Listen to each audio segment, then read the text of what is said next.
our news tonight, President Gloria Macapagal-Arroyo declared March 8 holiday in celebration of Aus Gloria Day. All public and private schools have no classes and also a non-working holiday for all government offices.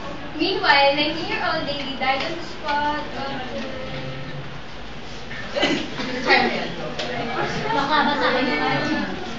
Kat! Ano ba yan? Ay, naku. Ano bang gagawin ko sa inyo? Live na nga lang, hindi nyo pa magawa. Paano pa kayo live? Kaya nalagay si Sir Demi sa atin eh. Open the start. Open the start. Good evening, everyone. I'm Roslyn Pacheco. I'm Lina Cardenas reporting. 24 Stress Patrol.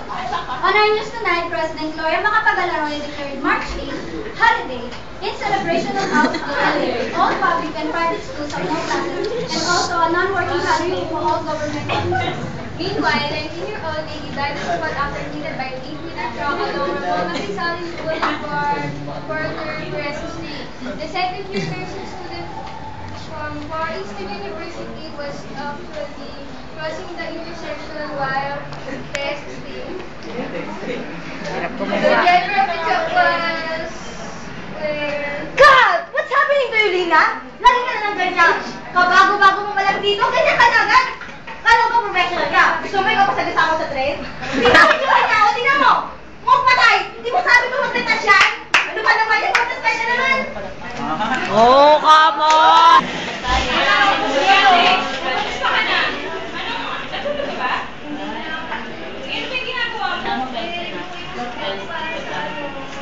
Miss Rose, tingnan mo nga, hindi ka na nakapagsulay.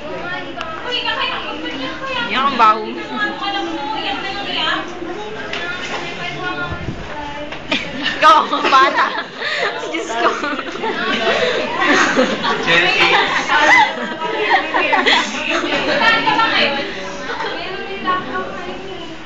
Hindi ka pa nag-aayo. Magpapalati ang anak mo. Guros. Gamit pa nating bayarin. Yung mineral ko, yung ilaw. Yung mineral ko.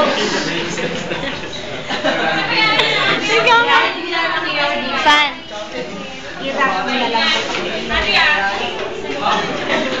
Wala pa nang pasok ko yung nakalimutan mo. Kita nga mo.